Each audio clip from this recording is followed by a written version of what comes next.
Difference between Harvard architecture and von Neumann architecture. First of all, we will see the what is the architecture. So we know the architecture. What is the meaning of architecture? जैसे कि हमको कोई building नहीं बनाना है तो हम क्या करते हैं, आर्किटेक्चर के पास जाता है, फिर आर्किटेक्चर हमको डिजाइन देता है कि इस तरफ आपको ड्राइंग रूम होना चाहिए, इस तरफ किचन होना चाहिए, सो आपका बेटर इजी कुछ ऑपरेशन हो या जल्दी से जल्द काम हो जाए. तो सेम वे इधर यहाँ द सेम कंडीशन इज और the same processes are to be taken into the microcontroller or microprocessor. As we see that every CPU requires a RAM and a ROM. Okay, so we can say that the RAM is a data memory and ROM for the program memory.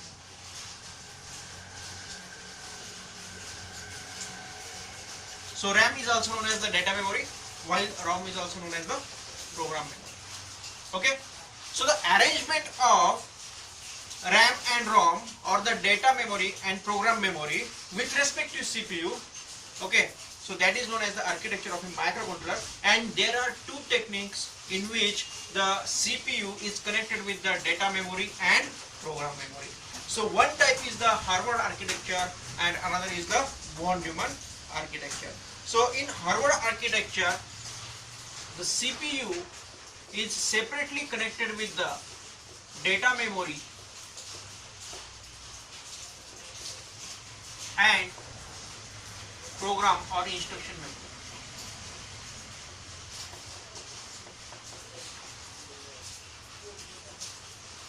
And in von Neumann architecture,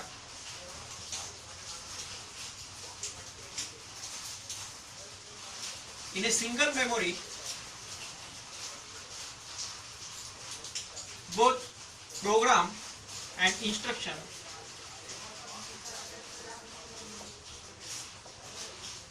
and data both have the common memory. Okay, so there is only single path. Okay, so this is the CPU, right? So see, in Harvard architecture there are different program memory and data memory, and in von Neumann architecture the data and program memory are shared in the same memory or the memory IC. Okay, so in this architecture, so now we will see the difference between these two architectures. Of course, the first difference is the data memory and program memory are separate in Harvard architecture, while in von Neumann architecture it is combined. Okay, so what is the difference or the plus and minus of these two architectures? So first of all, so as we are going to discuss the differences, the first point of course will be it has separate data and program memory or instruction memory. So of course in this it has common data and program memory. Okay, so of course where there is a memory there are two buses. First is the address bus and second is the data bus. So this is the address bus and this is the data bus.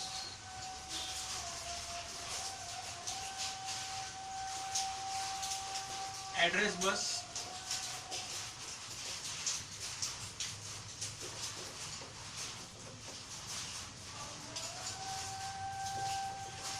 data bus. Okay, so of course the second point will be it has as different program memory and data memory, so it requires the more hardware or separate data and address bus for each memory. Okay, so requires less hardware as requires only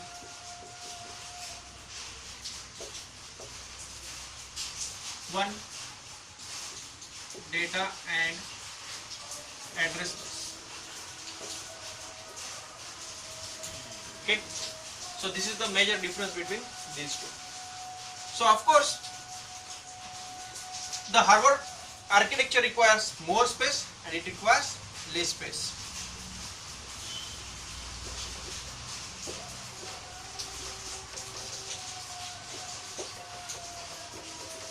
Requires less space. Next, so speed of the processor or the speed of the execution, right? The speed of the execution will be faster in Harvard architecture, as Harvard architecture have separate data and instruction memory, so it can fetch simultaneously data as well as instruction, so the process becomes faster. In the von Neumann architecture, both have the sharing of the address bus and data bus, so we have to fetch program or the instruction one by one and data one by one and not the simultaneously. So the process, of course, here we can fetch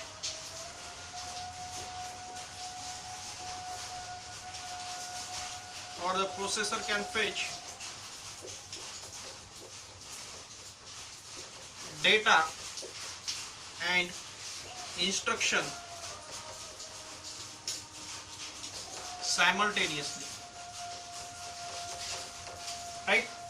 And here only either data or instruction can be fetched at a time. Okay, so of course the speed of execution is high.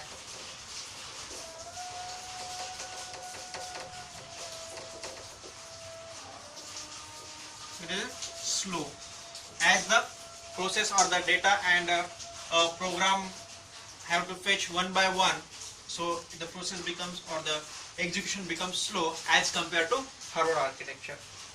Okay, so these are the major points. What are those? So in Harvard architecture there is a separate memory for the program and data, while in von Neumann architecture the program and data memories are combined in the same IC or the same memory. So that's why it requires separate address and data bus, and in von Neumann architecture, so we require only one address bus and one data bus. So of course more hardware, more space, more cost, requires less space because the less hardware and less cost. So processor in this as the data and program memory, so the CPU can fetch simultaneously here instruction and here from the data, so the process becomes very fast. So processor can fetch data and instruction simultaneously, speed of execution is fast. So while it has the common path for the data and the instructions, so that's why it requires fetching slowly one by one instruction or the data is fetched, and that's why the process becomes very slow and the processor has a very small less speed as compared to the Harvard architecture. So these are the major points. Next point. So of course as the program and data memory are separate, okay, so if there is a remaining space is there in the program memory, it cannot be used for the data, or if there is a much space is empty for the in the data memory, it cannot be used for the program memory. But it is possible in the von Neumann architecture if there is a space remaining in the data memory or the program memory. So if the program memory is less and data memory is higher or requires more space, so it can be adjusted by the processor to store the data in the same IC or the same memory. But in Harvard architecture, if there is a data memory is full, then you require more memory or you have to adjust the things in the same memory. okay, and you cannot use the remaining space in the program or the instruction memory. While both are adjusted in the same IC or the same memory part, you can interchange the space for the program memory and the data memory. So here is the plus point for the von Neumann, and it is a minus point, that is the empty space in program memory cannot be used for data memory and vice versa.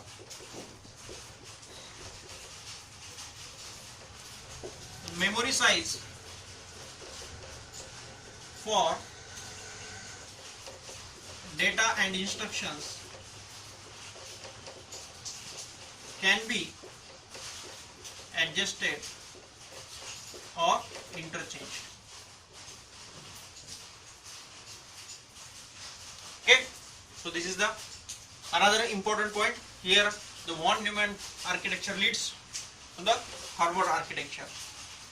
Again, okay,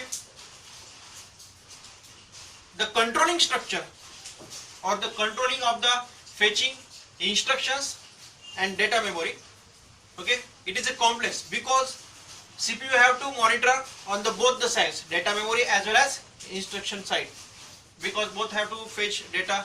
आपको इधर से भी data लेना है, इधर से भी instruction, so it have to monitor both the sides. Okay, as here is only one memory and only single address bus and data bus, so it is very simple to control the CPU fetching of the instruction or data in the von Neumann architecture. So the controlling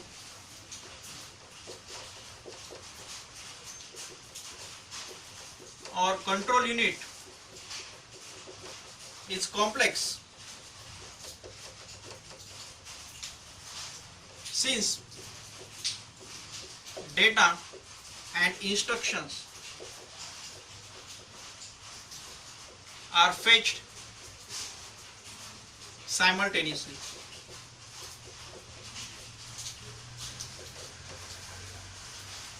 Here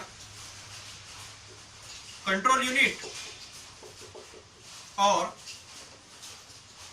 controlling is simple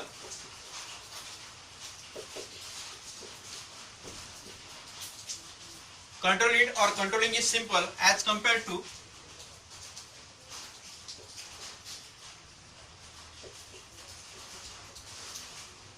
Harvard architecture. Okay, since it has only single memory, one either data or instruction can be fetched only one time and not the simultaneously. Okay, so this is the major difference between the Harvard architecture and von Neumann architecture. So first of all, if we understand the meaning of Harvard architecture and von Neumann architecture, that in the Harvard architecture separate data and instruction memory, and in von Neumann architecture program memory and data memory have the common space, so we can easily understand the other remaining things. So we can predict or we can imagine or we can explain very easily if we understand these basic things. That is the architecture of between or the difference between the von Neumann and Harvard architecture. Okay, thank you for that. Past shortlist.